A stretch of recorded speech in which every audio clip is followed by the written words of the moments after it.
Olá, internautas, sejam bem-vindos a mais um episódio do Pod Já, o podcast do Jamildo, do site jamildo.com, recebendo uma visita ilustre, aliás, pela segunda vez, porque já tive a oportunidade de entrevistá-la em novembro do ano passado, assim que se transformou na primeira mulher a presidir a OAB de Pernambuco, de forma honrosa.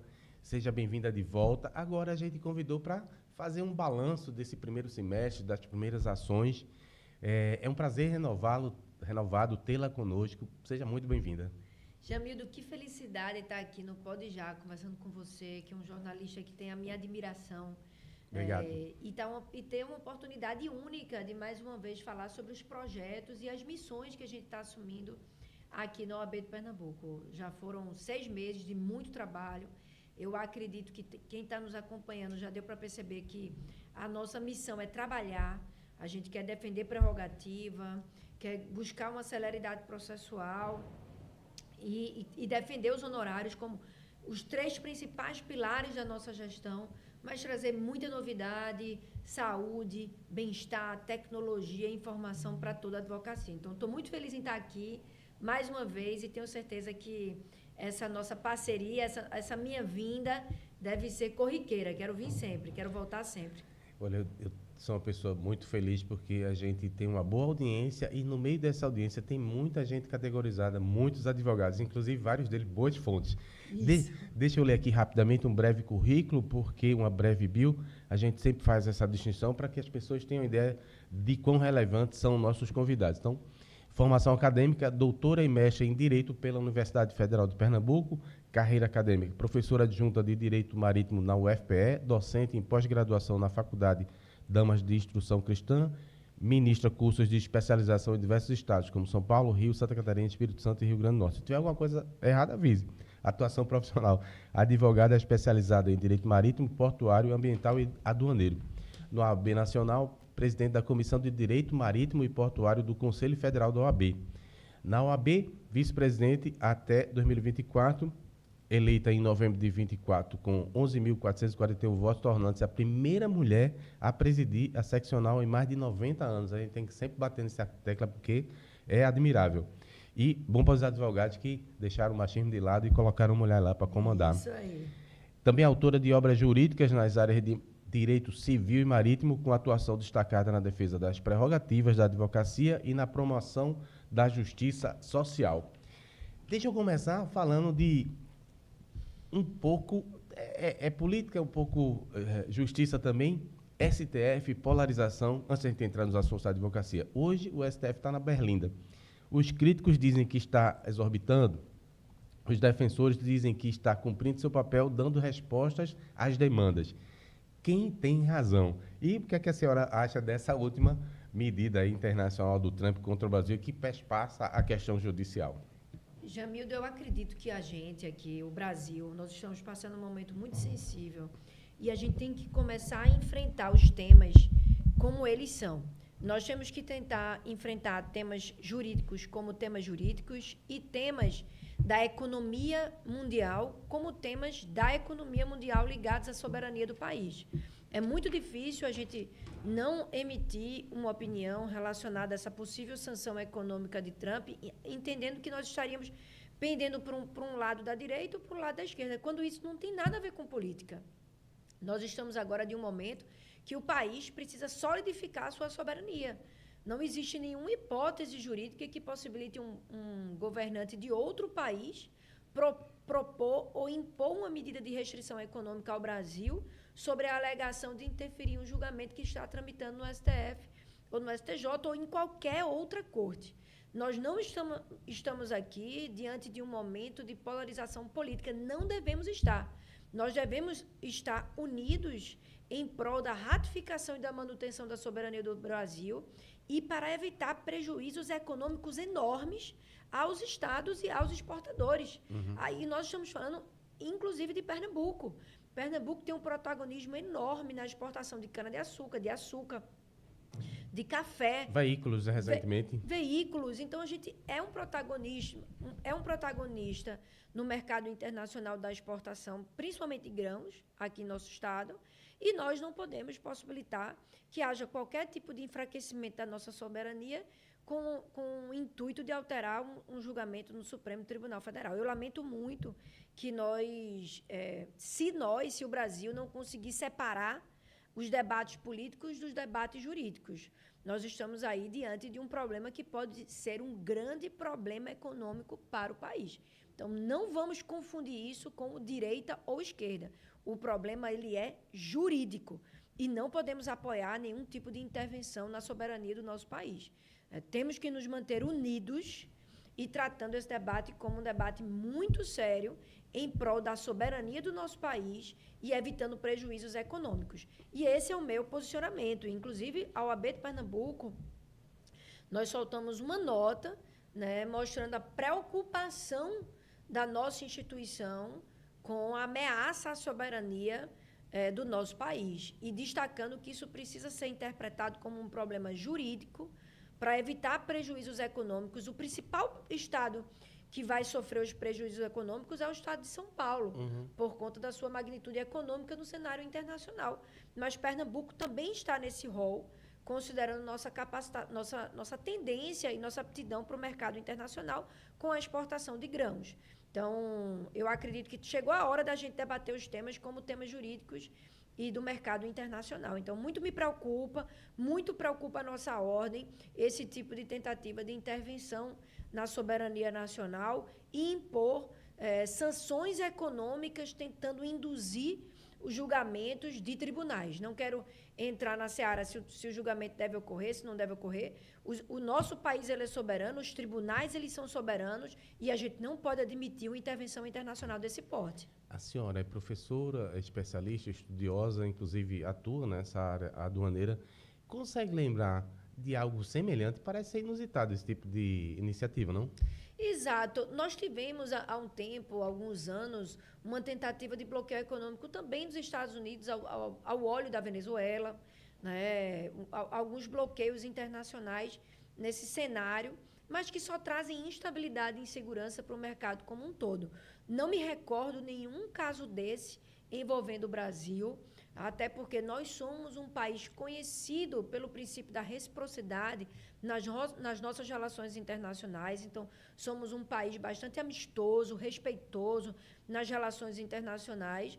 E esse tipo de postura, tentando intervir na nossa economia, na nossa soberania, na verdade, o que pode gerar é um turbilhão de problemas econômicos e infringem aí todos os princípios e o nosso ordenamento jurídico interno e internacional. Então, nós, da OAB de Pernambuco, eu particularmente, eu lamento esse tipo de intervenção, e é uma intervenção jurídica, indevida, né, sem qualquer tipo de fundamento na economia do nosso Estado. Eu espero que o Brasil, né, tenha bastante articulação e inteligência para lidar com esse tipo de problema. Nós temos que ser razoáveis, mas também não podemos possibilitar que haja essa intervenção na nossa soberania. Verdade. Inclusive, o filho do ex-presidente parece até que recalculou a rota e está pedindo que se concentre as punições em cima do Moraes e não em torno do Brasil. De qualquer maneira, não deixa de ser um assito em relação à justiça. Eu vi vários governadores e, inclusive, filhos de ex-presidentes ressaltando a medida e depois voltando atrás. Né? Foi o que eu vi na rede social e nos jornais. Isso. Ainda nessa seara internacional, vocês estão preparando um evento sobre os impactos culturais da Coreia do Sul em áreas estratégicas do direito. Como é que é isso? É agora no mês de julho? Isso, nós teremos um evento agora no mês de julho, também está sendo realizado pela nossa escola. Nós queremos fomentar relações comerciais e jurídicas entre todos os países. Né? Então, temos que nos aproximar, possibilitar que o direito ele traga esse tipo de relação, fomentando a economia e, principalmente, fomentando essa relação, esse networking em uma área específica da advocacia. Todos nós sabemos que existem várias novas áreas se desenvolvendo. Então, a OAB de Pernambuco, junto com a nossa escola, junto com a nossa OAB editora, a gente quer fomentar esse tipo de discussão e esse tipo de desenvolvimento de nichos com novas áreas do direito. Legal. vem uma conferência por aí, como é que é isso? Exatamente. Pela primeira vez na história, a OAB de Pernambuco conseguiu trazer a Conferência Nacional da Mulher Advogada para Pernambuco. Né? A 6ª Conferência Nacional, nós tivemos o Pernambuco sendo eleito de forma unânime, né, por unanimidade no Conselho Federal, por todos os presidentes, conselheiros federais, com apoio do nosso presidente Beto Simonetti. E em março de 2027, vamos sediar a maior conferência nacional da mulher advogada. Então, é um evento que mostra a nossa articulação a nível nacional, que demonstra como o nosso direito está sendo reconhecido, como o Pernambuco está sendo visto perante as demais seccionais com muita aliança, né, querendo trazer networking, temas para cá, fomentar negócios e desenvolver a nossa advocacia. E bom para o turismo também. São quantas? A gente estima receber aí mais de 5 a 10 mil pessoas para esse evento, de todos os países do Brasil, de todos os estados do Brasil, né, de todos os estados e municípios do nosso estado de Pernambuco. E óbvio que isso trará um movimento para a economia, né, até queremos fazer reservas aí em centros de convenções, vamos reservar hotéis, restaurantes. Então, a gente quer movimentar o estado como um todo. Vai ser massa, tenho vai certeza. Ser massa. 6 meses depois de ter sido eleita a primeira mulher, assumiu a OAB em 90 anos, que balanço a senhora faz da gestão? Como anda o ambiente na ordem? Superou aquela coisa toda de eleição que sempre tem uma tensão muito grande? O que é que a senhora destaca de ações para avançar? Eu acredito, Jamildo, que a gente conseguiu nesses 6 meses trabalhar bastante pela advocacia. Então, nós conseguimos fechar convênios com diversas prefeituras. Com a Prefeitura de Recife, nós fizemos uma proposta inovadora a nível nacional para possibilitar que Recife seja o primeiro município, né, dentre outros, como que nós já propusemos Caruaru, Jaboatão, Olinda, Paulista. Nós fizemos uma proposta para que haja a possibilidade de desconto dos honorários contratuais nos processos administrativos municipais. Isso é novidade a nível nacional. As prefeituras davam cano, aí você já garante lá que sai? Como é que é isso? As prefeituras pagam ao contribuinte e o contribuinte esquece. Às vezes, pode não pagar, o que vai gerar uma ação de execução e cobrança de honorários no judiciário. Com base nisso, se a nossa lei passar, que eu acredito que vai passar em diversos municípios que já dialogamos aqui em Recife, em Pernambuco, na verdade, Recife, Caruaru, Jaboatão, Paulista, Olinda, Serra, foram vários municípios que propusemos essa lei. Se isso for aprovado, o advogado, ao invés dele esperar o contribuinte pagar, quando o contribuinte for receber, ele já apresenta seus honorários e já recebe diretamente na fonte. Né? Isso vai zerar a inadimplência contratual em face dos processos administrativos. Valorizando o papel do advogado. Nossa profissão. Fizemos essa mesma lei no governo do estado de Pernambuco. Queremos avançar como o primeiro estado de todo o país a possibilitar esse destaque de honorários. Estamos acompanhando. Né? Eu acredito que isso também deve avançar em breve. Conseguimos fechar convênios para trazer tecnologia e informação para a nossa ordem. Com a prefeitura, fechamos o Conecta OAB, que queremos lançar em breve. Vamos trazer também um aplicativo de movimentação processual, o Movimentação aqui para Pernambuco. Vamos lançar isso esse ano.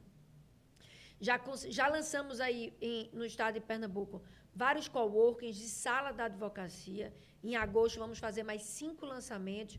Essa semana, na quinta-feira, estarei em Bezerros, fazendo o lançamento de uma sala da advocacia também por lá. Queremos fazer lançamentos do CAIS ao Sertão. Estamos reformando parlatórios, iniciamos a reforma do parlatório do município de Goiânia, para possibilitar que o advogado e a advogada consigam ir lá tratar com seu cliente de uma forma digna, possibilitando o exercício da advocacia.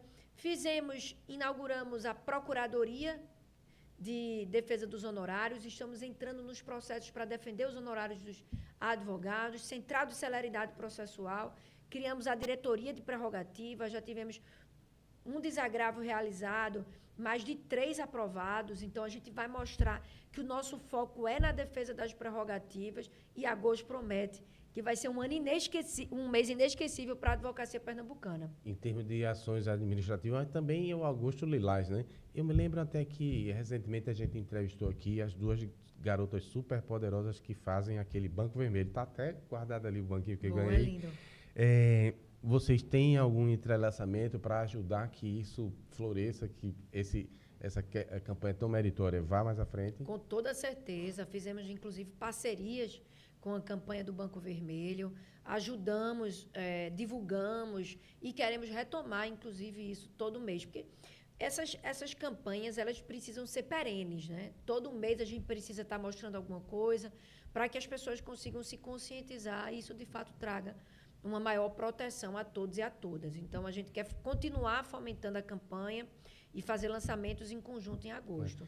Eu fiquei bastante impressionado porque elas conseguiram sensibilizar simplesmente o Senado. O Senado vai fazer uma campanha com elas agora em agosto. A campanha nacional do Senado vai ser com o Banco Vermelho. Ou Excelente. seja, muito, muito bom para Pernambuco, bom para o Brasil também. Mas aqui, o prefeito, esse projeto, ele saiu do papel ainda não? Precisa de um projeto de lei para aprovar. E não chegou na Câmara ainda não, né? Não. Já foi para a Câmara, pelo menos? Já foi aqui para a Municipal, né? Já foi para a Câmara, já deve estar tramitando. A gente acredita que em agosto, no máximo, a gente já deve ter essa vitória para a advocacia. Mas o pessoal é muito lento, né? Que esse negócio foi falado ainda em janeiro. Volta, né? A deve política, ser muito advogado no meio. Eu espero que ninguém atrapalhe não esse projeto, porque é muito bom para a advocacia, vai ser um projeto pioneiro e ele está tramitando. Acho que ele foi apresentado no mês passado, porque precisa de parecer do jurídico, e ele foi apresentado pela própria Procuradoria Municipal, né? Então, vamos dar um tempo aí para ele tramitar de forma regular.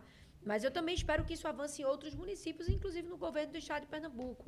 Com o governo, a gente vem debatendo um projeto que é muito importante, que é a advocacia dativa, né? O CNJ recentemente publicou uma normativa, a Resolução 618, que fala sobre a advocacia dativa. Então, Pernambuco, eu quero incentivar essa solução para toda a sociedade, né? Onde não existir a defensoria pública ainda fixada, seja pela dificuldade da comarca, pela quantidade de demandas, etc., o juiz ele nomeia um advogado dativo para trabalhar pelos hipossuficientes. Então, a gente precisa regular isso aqui em Pernambuco como atividade subsidiária à defensoria pública. É muito importante o papel da defensoria pública no estado de Pernambuco e em todos os demais estados. Queria aqui reconhecer a indispensabilidade da defensoria pública, né? Sou uma admiradora e uma parceira dele, sempre serei. Mas a gente precisa preencher as lacunas, né? Preencher as lacunas para que não falte justiça para ninguém, porque sem advogado não tem justiça no estado e em nenhum local do nosso país. Então, a gente está incentivando muito uma regulamentação aqui em Pernambuco e um convênio, que pode ser ou através de uma lei ou através de um convênio a ser firmado com a OAB, com o tribunal, com a defensoria, com a procuradoria, para trazer aí transparência, rodízio, fixação de honorários, impossibilidade deles arcarem, esperarem tanto tempo para receber, trazendo mais segurança para o cidadão e, obviamente, para o advogado. Bastante meritório. Inclusive, essa foi uma das demandas que a senhora levou para a Procuradoria-Geral do Estado. A senhora teve uma visita formal, oficial, para a Bianca Teixeira, né? A Procuradora-Geral do Estado. Foi uma das demandas? Foi uma das demandas. Tem outras? Tem a nossa lei sobre destaque dos honorários em nível estadual, que também estamos tratando com o governo do estado. E a doutora Bianca, sempre muito disponível, sempre disposta a ajudar. Queria até fazer esse destaque aqui, né? Também vem nos ajudando nessas temáticas. E o principal ponto com a Procuradoria, a Defensoria Pública, é a advocacia dativa, essa regulação, essa regulamentação, ou através de um convênio ou através de uma nova lei da advocacia dativa. Já tivemos conversando também com a Defensoria sobre isso, com a Procuradoria do Estado. Então, houve sensibilidade. É algo que se pode contar mais na frente, né? A sensibilidade da doutora Bianca Teixeira com a Procuradoria nessas duas temáticas. Perfeito. Eu queria destacar aqui também uma visita que a senhora fez recentemente na área social, né, de cidadania. Foi visitar uma ocupação aqui no bairro de Santo Antônio. Ouvir a demanda da população, então mostra uma sensibilidade social. Não é que a OAB se ocupe apenas da questão classista, né? Vocês estão também preocupados em fortalecer essa presença institucional. Aí eu aproveito essa lembrança para perguntar, no caso da moradia, qual é a avaliação que a senhora faz do governo de Raquel, do governo de João Campos, que são os dois atores principais para se atacar esse problema, né, tão crucial, tão importante para boa parcela da nossa população? A questão da moradia em Pernambuco. E o que é que a OAB pode fazer especificamente aqui nesse caso a ocupação da Leonardo ocupação? Cisneros. A moradia em Pernambuco, ela continua sendo uma demanda muito sensível, porque não envolve a moradia de diversas pessoas, mas também a segurança e o planejamento do Estado e do município de como aquilo será tratado.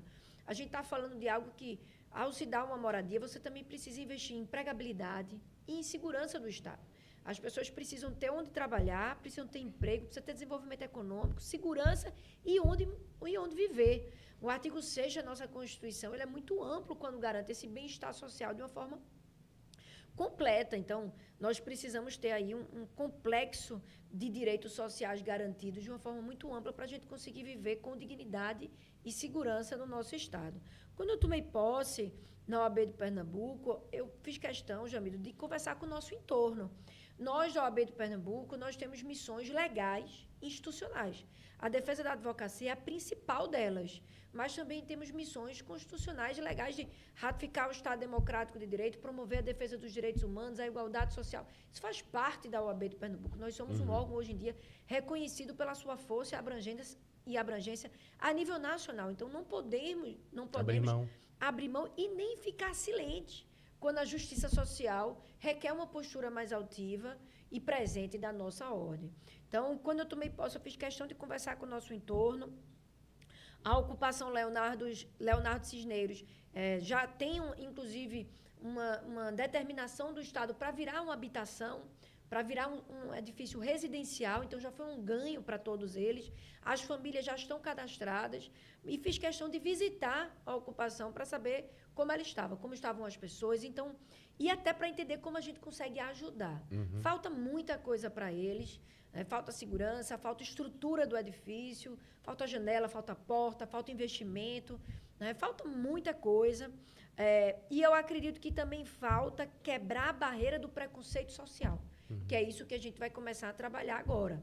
A gente quer levar uma biblioteca para dentro da ocupação, eu quero fazer trabalhos sociais que envolvam a ocupação para o entorno, perder o preconceito com os nossos vizinhos, eles estão ali para ficar. Isso já foi definido pelo governo do Estado de Pernambuco, e promover ali um maior bem-estar e segurança para todos que são os moradores da ocupação. Afinal de contas, eles são os nossos vizinhos, e a gente tem que trazer um ambiente mais digno e representativo. E fiquei muito feliz, Jamildo, quando eu fui para lá, porque fui recebida com tanto carinho. Eles fizeram um lanche, um café da manhã, cada um levou um prato da sua preferência, queriam que eu provasse tudo. Teve a Fofa lá, que faz a melhor empadinha da cidade, já estou recomendando, eu fiz questão de provar a empadinha da Fofa, e todos eles me trataram com muito carinho, e é o que a gente precisa entender. As pessoas do nosso entorno precisam ser vistas, isso faz parte do processo de dignificação social. A gente precisa acabar esse preconceito e aprender a viver em harmonia. É verdade. Inclusive, a gente grava aqui no Recife Antigo, estamos gravando no Recife Antigo, tem um problema social também muito grande em função de comunidades aqui, E eu entrevistei recentemente um empresário chamado Everson, e ele falava da necessidade justamente de tentar incluir essas pessoas nesse desenvolvimento. Senão vai ser sempre um problema de segurança, um problema de deslocamento, tudo muito, muito meritório da parte dele. Em agosto, a gente está planejando, não sei se vai dar certo em agosto, mas eu estou planejando fazer um cinema cultural para trazer essas pessoas do entorno, advocacias, ficar na rua, para a gente assistir cinema todo mundo junto, na mesma situação, um do lado do outro, mostrando que somos vizinhos e sabemos conviver em harmonia. Espero que dê certo. Já tem algum filme? Deu spoiler. Não, você pode, inclusive, ajudar nesse projeto e indicar o filme cultural aí pernambucano. Boa.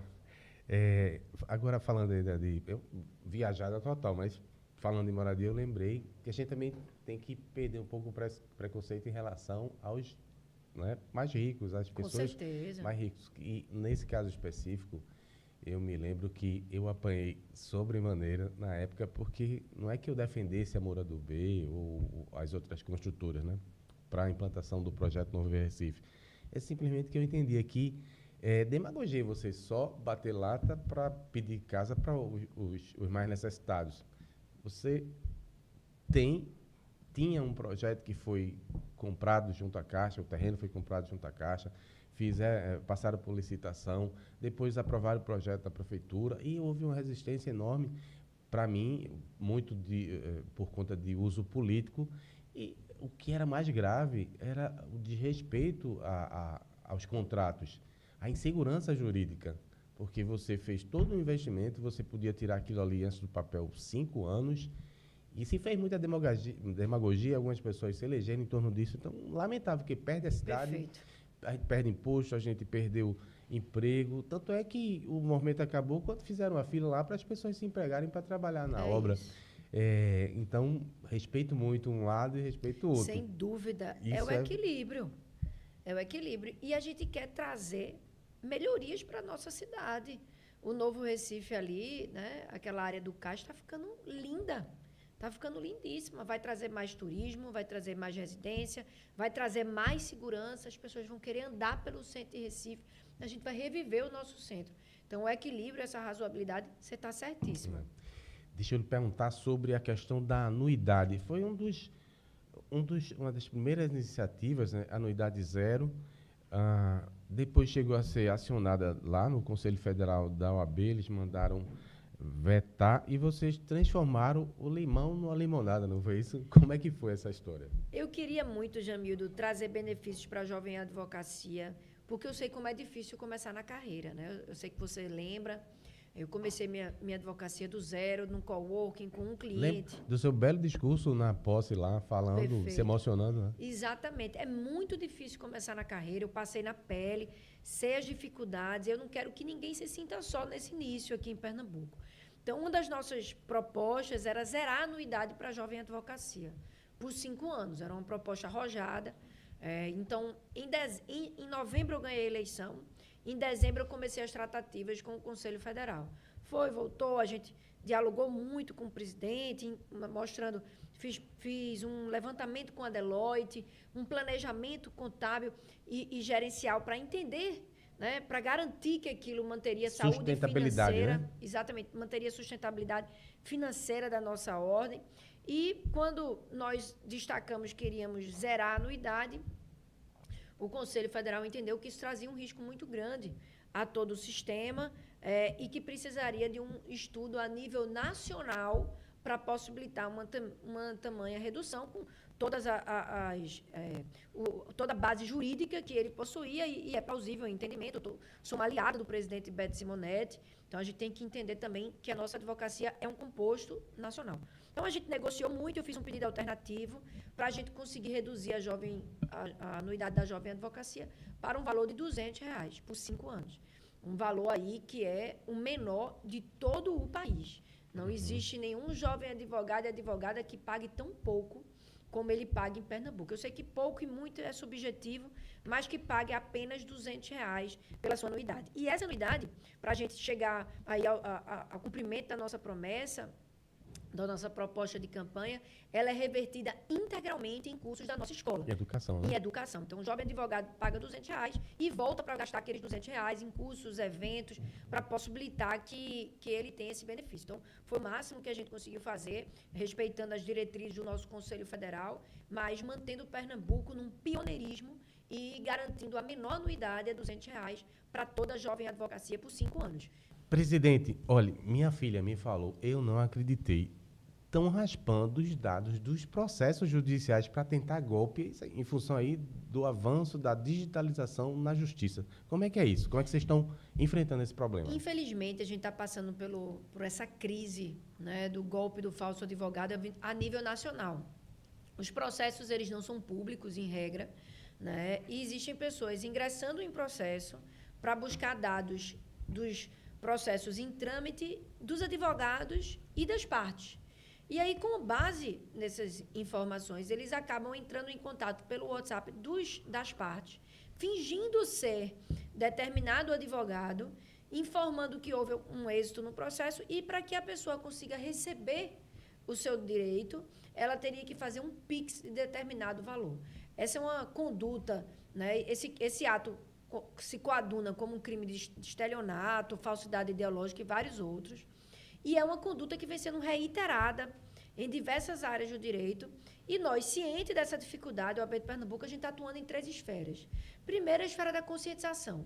A gente quer instruir advogados e advogadas a instruírem as partes, colocarem cláusulas nos contratos para garantir que a parte só entre em contato com um determinado advogado, que não faça transferência para canais não oficiais, né, de terceiros, que não sejam diretamente do escritório, essa regularização dessa relação, conscientizando também a sociedade a não cair no golpe. Sempre conferir com quem está falando. Todo o processo tem um advogado que é responsável pela causa. Antes de pagar qualquer outra pessoa, liga para o advogado, que é o advogado do processo, confirma que é ele, qual o procedimento, por que está sendo cobrado aquilo, para poder não fazer transferências, né, para criminosos e trazer prejuízos não só econômicos, mas psicológicos, porque a vítima ela tem aquela confiança, o criminoso está se valendo daquela credibilidade da advocacia e aquela pessoa já tem uma expectativa alta em receber o seu direito depois de tanto tempo. Então, a gente tem na OAB de Pernambuco, criamos um canal específico, o denuncie@oabpe.org.br. Estamos trabalhando com a Polícia Civil para identificar o modus operandi do cometimento desses crimes, como podemos evitar, munir a polícia de documentos. Então, a vítima ela faz o boletim de ocorrência, depois ela manda toda a documentação para o OAB, a gente está em diálogo constante com a polícia e também com o Tribunal de Justiça para identificar como podemos garantir uma maior segurança no acesso àqueles processos. Se existem algumas medidas restritivas que podem ser adotadas, e aí o Tribunal de Justiça sempre está sendo muito parceiro nesse processo, né? Com muito diálogo institucional, a gente vai tentar achar soluções. E o nosso Conselho Federal, com o presidente Beto Simonetti, criou uma plataforma que já foi utilizada aí mais de 3.000 vezes, evitando vários golpes, para que toda possível vítima confirme os dados daquela pessoa que se diz ser um advogado e do processo. Então, através do Confirme ADV, ela vai possibilitar identificar se os dados falados são reais, se é um advogado e evitar o golpe. Tem algum tipo específico de ação que está sendo vítima disso para alertar as pessoas? Veja, em regra, eles estão entrando em ações previdenciárias, né, envolvendo seguros aí, segurados do INSS, em processos relacionados a processos em trâmite no juizado especial, que aí não tem matéria, mas eles estão entrando nos processos. Eu também já tentaram me aplicar o golpe, viu, Jamil? Sério? Muita ousadia. É muita ousadia, né? Eu sou advogada em causa própria de um processo que tramita no juizado e eles me identificaram como parte, não como advogada. Quebraram a cara. E se fingiram de advogado para tentar que eu fizesse uma determinada transferência. Segui todas as nossas diretrizes. Fiz o boletim de ocorrência, bloqueei o contato, mandei para o canal da OAB, comuniquei as partes para que a gente tivesse ali uma maior segurança. E também em processos trabalhistas, né? Também se está começando esse tumulto nos processos trabalhistas. Melhor medida, conscientizar e evitar o golpe. Então, não façam transferência para um número qualquer, uma pessoa qualquer que se passa por pedindo Pix. Ligue, fale, ligue para o advogado responsável da sua causa antes de fazer qualquer pagamento. Inclusive, aqui a minha equipe perturba comigo, brinca comigo, que eu sou velhinho, eu adoro e-mail. É muito mais difícil você fazer um golpe por e-mail. A proteção de dados está mais efetiva aí por e-mail mesmo. Inclusive, a senhora recebeu aqui, há poucas semanas, há poucos dias, presidente de outras seccionais, não é isso? Daqui do Nordeste. Esse é um problema que está atingindo todo mundo, também na região. Todo o país, não só o Nordeste, como todo o país. Tanto que o nosso Conselho Federal, com o nosso presidente Beto, né, estamos com várias ações em curso e o lançamento do aplicativo Confirme ADV, que é de utilidade pública e precisa ser divulgado. Então, é um problema que assola o país inteiro. O mais cruel é que, em cima de pessoas que já estão sofrendo com os problemas lá do INSS, né? Inclusive, tem alguma participação, vocês fizeram um acordo com a AGU recentemente para garantir o direito dos advogados, não é isso? Porque participou do acordo. Exato. Recente. O Conselho Federal, o nosso presidente Beto, né? E até eu destaco a participação da nossa presidente da Comissão Nacional de Direito Previdenciário, que é uma conselheira federal por Pernambuco, a doutora Chinaide Mafra, uma grande advogada, participaram, né, o presidente Beto, com todo o conselho e diretoria, participaram de um acordo para possibilitar a devolução desse dinheiro que foi equivocadamente abatido dos segurados, né, junto ao INSS. Então, é uma medida muito efetiva e, além de garantir essa devolução, também se garantiu o pagamento dos honorários advocatícios nesses trâmites, né, seguindo aí o benefício para a sociedade e a valorização da nossa profissão. Foi um grande avanço. Nossa. Por falar em acordo, tem polêmica também do outro lado. Eu que não podia deixar de perguntar à senhora sobre essa indefinição em relação à lista sextupla, né, que precisa chegar a um acordo. Agora o STF, a gente registrou na semana passada, suspendeu o envio da lista para a vaga de desembargador. A senhora que acha que consegue haver um entendimento, vai ter que esperar pelo STJ, pelo STF? Como é que isso vai se definir? Porque é uma coisa chata, né? De novembro do ano passado para cá e não se resolve, tem 6 pessoas esperando aí. É uma coisa chata, Jamildo, para todo mundo. Para nós, a advocacia como um todo, porque estamos sem um membro no judiciário que seria advindo da nossa classe. Então, é a voz ativa da advocacia dentro do tribunal para resguardar direitos básicos da advocacia, como honorários e prerrogativas. Isso aí é o compromisso que qualquer desembargador advindo do quinto deve fazer perante a sociedade.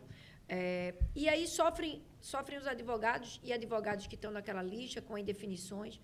A lista, hoje em dia, está tramitando na Justiça Federal, são alguns processos, 3 processos que estão tramitando na Justiça Federal, e eles giram em torno dos critérios que foram adotados pela OAB de Pernambuco na gestão passada, né, na qual eu não era presidente, na gestão passada, para a escolha da lista.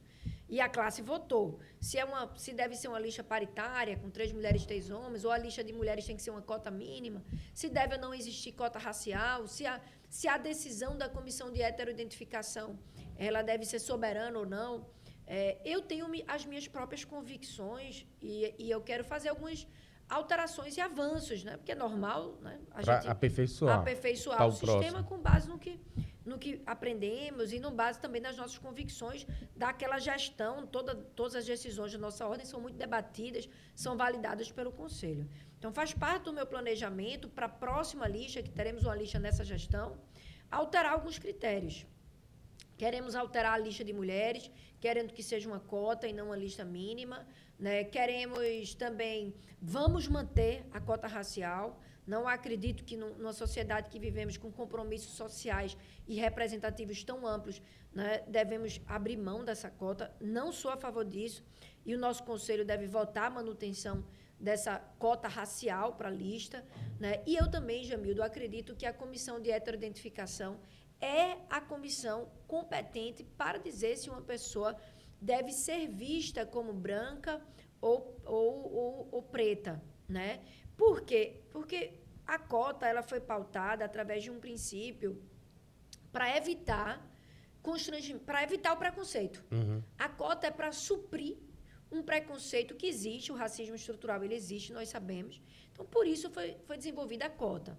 E nós temos junto à nossa OAB uma diretora negra, uma comissão de igualdade racial, temos um percentual significativo de pessoas negras no nosso conselho, para que essa pauta ela seja sempre debatida com viés de intencionalidade necessário, com pessoas especialistas e com lugar de fala, que não é o meu, né? Mas a gente pode se entender, eu posso me ver como parda, mas eu posso não ser vista como parda, né? Então, não ser vista como parda não me dá o direito a usufruir de uma cota, porque não sofri preconceito pela sociedade. Então, eu acredito que o OAB de Pernambuco deve manter a comissão de heteroidentificação para instituir para reconhecer quem é visto como branco ou negro, sem que tirar a individualidade de cada um, se entender como branco ou como negro, que são critérios completamente diferentes. Então, essa lista agora, atual, precisa dessa definição agora do Supremo Tribunal Federal e, posteriormente, da Justiça Federal, né? E aí não está mais nas mãos da OAB sobre esses critérios que eu mencionei aqui, mas eu posso afirmar sobre o que eu farei na nossa gestão para a próxima vaga. Como leigo, eu posso lhe perguntar, quem vai dar a palavra final? É o Alexandre de Moraes que está julgando? Sobre a questão da lista formada com a cota, é o ministro Alexandre de Moraes, que é o relator agora prevento no Supremo Tribunal, conforme a reclamação trabalhista. Mas também a formação da lista em si ainda passa pelo TRF5 e sobe para o STJ. Exatamente. Eu espero que seja Pense rápido. numa confusão. Espero que seja rápido e com o melhor critério de justiça, porque todo o processo da OAB, mesmo que foi iniciado e concluído na gestão passada, mesmo não sendo a presidente, tudo foi debatido pelo Conselho, validado pelo Conselho Federal. Daqui a pouco completa um ano aí. Muito ruim para a advocacia. Agora, bom para a governadora, né? Que dá a palavra final, ela já tem como avaliar todos os nomes. Quem vier, ela já decidiu. A lista sextupla, ela passa para o Tribunal de Justiça de Pernambuco. Vira tríplice. O tribunal transforma ela numa tríplice e a governadora nomeia apenas uma pessoa para a vaga. Agora, para além da polêmica, né? Sem entrar aí na questão de mérito, deixa eu lhe fazer uma pergunta mais filosófica. Qual o papel da advocacia na garantia da equidade e na fiscalização de políticas afirmativas dentro das próprias instituições que representam o direito? Veja, foi longe? Foi longe e eu acredito que nós precisamos ser essa voz ativa na busca de uma igualdade e de uma representatividade real. Né? Poxa, a gente debateu tanto a questão das mulheres, nós somos maioria na advocacia e não somos maioria representativa em nada. Então, a gente quer cota para mulheres e cota racial, que eu acho que essas políticas já devem ser debatidas de forma conjunta para garantir uma maior eficácia. Eu quero nos partidos políticos, eu quero nas eleições, eu quero em vagas de concurso. Veja, e eu não usufruo de nenhuma cota, né? Eu não sou... não me enquadro em numa cota racial, mas eu sou completamente favorável, porque eu acredito que o nosso papel ele tem que ser coletivo. Então, a gente tem que pensar na justiça como um todo. Então, a advocacia também deve fiscalizar isso.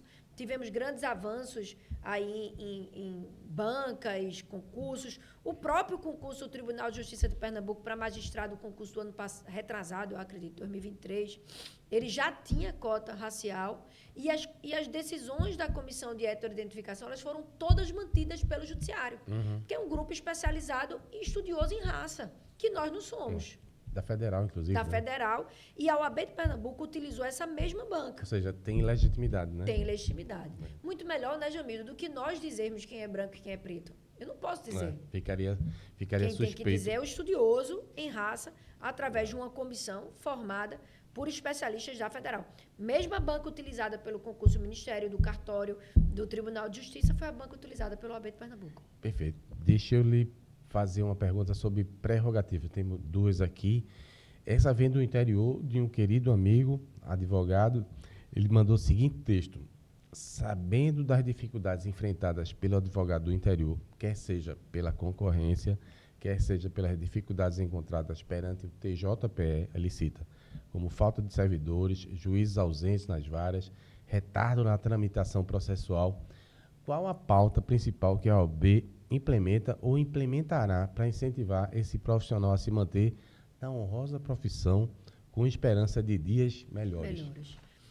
Nós estamos aí lutando principal foco, celeridade processual. Quando a gente instituiu nessa gestão a Central de Celeridade Processual, a Central ela fez uma busca e identificou diversos magistrados, a frequência dos magistrados na vara, e esse documento foi entregue ao Tribunal de Justiça de Pernambuco, para que haja cada vez mais presença dos magistrados nas comarcas do interior. Já tem decisões, já tem resoluções, já tem resolução do CNJ, que eles têm que estar presentes. Um problema crônico, né? No país inteiro, né? Então, a gente está lutando para garantir isso. Fizemos reuniões também com a corregedoria, com a ouvidoria. Né? Acho que em março e abril recebemos o corregedor, desembargador Bandeira, na OAB, para falar sobre essas medidas, o que estava acontecendo. Mas nós queremos lançar esse ano, além da nossa central, um aplicativo de movimentação. Então, o advogado ele vai poder livremente, tentando despachar né, tendo qualquer tipo de dificuldade, ele vai poder registrar a sua reclamação no aplicativo da OAB para que a gente consiga ter acesso automaticamente e tentar buscar as soluções no tribunal. Então, eu estou muito animada e acreditando que esse aplicativo ele vai trazer mais avanços para a advocacia pernambucana. Agora, olha, com tanto avanço aí da digitalização, com o uso de inteligência artificial, por que a gente não consegue uma entrega mais célere? A gente, inclusive, eu conversei bastante com o pessoal, né, com o Tribunal de Justiça, e tem uma comissão formada para buscar soluções com inteligência artificial. Mas é uma pergunta muito difícil de ser respondida. Queria eu saber a resposta e queria que tivéssemos mais soluções do que problemas. Uhum. Porque o processo, a gente precisa ter um processo mais célere, mais eficiente. A advocacia precisa poder concluir os seus processos judiciais e garantir uma maior segurança. Tem um ponto aí, Jamil, que eu queria até aproveitar que a gente está conversando e mencionar. Diversos casos, nós recebemos diversos casos de advogados, principalmente em comarcas do interior, que as ações elas estão sendo extintas pelos magistrados, sem possibilidade do exercício do contraditório e com condenação do advogado em litigância de má-fé, condenação pessoal do advogado, que já é uma exceção, por entender que aquele advogado ele está protagonizando uma litigância abusiva, que é quando ele tem vários processos sem evidências. Tal do bastião? É o tal do bastião, que é um aplicativo, uma inteligência criada pelo tribunal, que diz para o magistrado quantas ações aquele advogado tem, né, quais as principais causas de êxito, extinção, sucesso, etc., êxito e tal. Mas a gente, né, vem dialogando para que haja uma razoabilidade na interpretação desses dados. Até porque, em comarcas do interior... Pode ser várias causas, a pessoa tenta otimizar... Podem ser várias causas distintas. O advogado, ele tem... né, ele tem autonomia para escolher a estratégia do seu processo, se ele vai entrar com uma, com duas, com três. E, obviamente, que se todas elas tiverem documentos e forem ações pertinentes, ele não pode ser extinta com base, aparentemente, porque ele tem 10 ou 20 processos em uma determinada comarca. Esse caso é muito inusitado. Aconteceu no Araripe, não é isso? Aconteceu no Araripe, mas a gente já tem várias reclamações de advogados. Então, foi esse que ganhou uma relevância maior publicamente, que tem muito mais... Isso. E nós não estamos aqui incentivando a litigância abusiva ou a litigância predatória, que, em sua grande parte, acontece por advogados que não são da região. Uhum. Advogados de outro estado que vêm para cá e interpelam, propõem protocolam mais de 100 ações no mesmo dia, ou na mesma semana, etc. e tal. Não é isso que a gente está debatendo. A gente está debatendo o direito dos advogados e advogadas de vários interiores do nosso estado de poderem escolher a estratégia processual, se vão entrar com uma, duas ou três ações, né, envolvendo até a mesma pessoa contra o banco, plano de saúde, aí tanto faz, eu não sou advogada da causa, mas para que isso seja interpretado com razoabilidade pelo magistrado, para que ele não extingua a ação sem possibilitar que o advogado tenha o sagrado direito ao contraditório e que evite, de forma reiterada, a condenação do advogado, do próprio advogado, em litigância de má-fé, que já é uma exceção conforme o Código de Processo Civil. É curioso do ponto de vista tecnológico, porque eu tenho lido sobre inteligência artificial. Como é que funciona essa ferramenta que foi batizada de Bastião, que identifica essas demandas supostamente predatórias e repetitivas? O Bastião, na verdade, quando ele nos foi apresentado, era uma inteligência artificial, um aplicativo que ia dizer quantos processos aquele advogado tinha, qual a causa, se ele tem 80% do seu processo extinto, qual foi a causa, ele não tem documentos probatórios, né? Aí ele pode acender um alerta sobre algum tipo de ação, algum tipo, né? Mas isso, os dados, assim, de forma crua, como ele é posto para o magistrado, ele, em regra, não diz muito, ele dá um indício, mas ele não prova nada. Porque eu sou leigo, mas imagino que o magistrado deveria se concentrar no mérito. Exato. Né? E ver se aquela causa tem documento, se não tem, oportunizar a parte para que apresente mais alguma coisa para sanar um vício.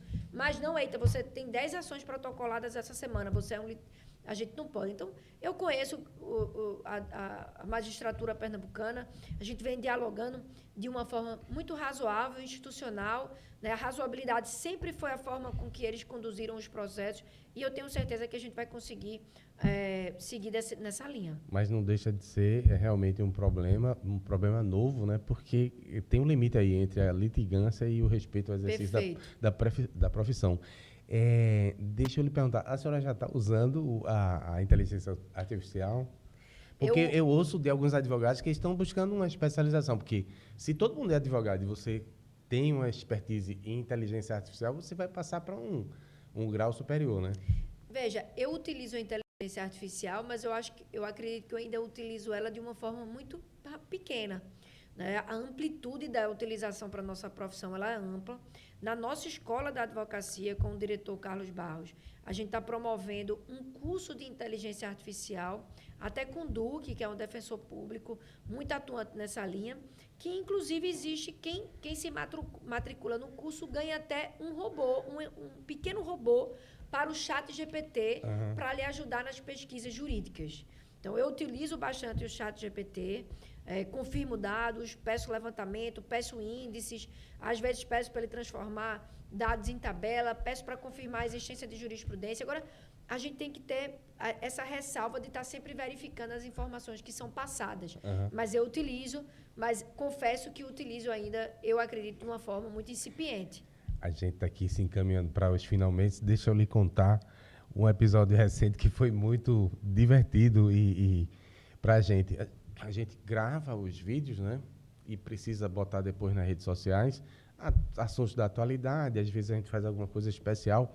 E depois tem um negócio que é muito desafiador, que é o título. Pelo título você vai ser julgado, né? Para o bem ou para o mal. Aí teve um dia que a gente ia falar de várias ações que o João Campos tinha tomado. E aí eu comentava que, em relação ao passado, eu acho que era até em função do Estelita, que estava aprovando lá o CAS novo e tal.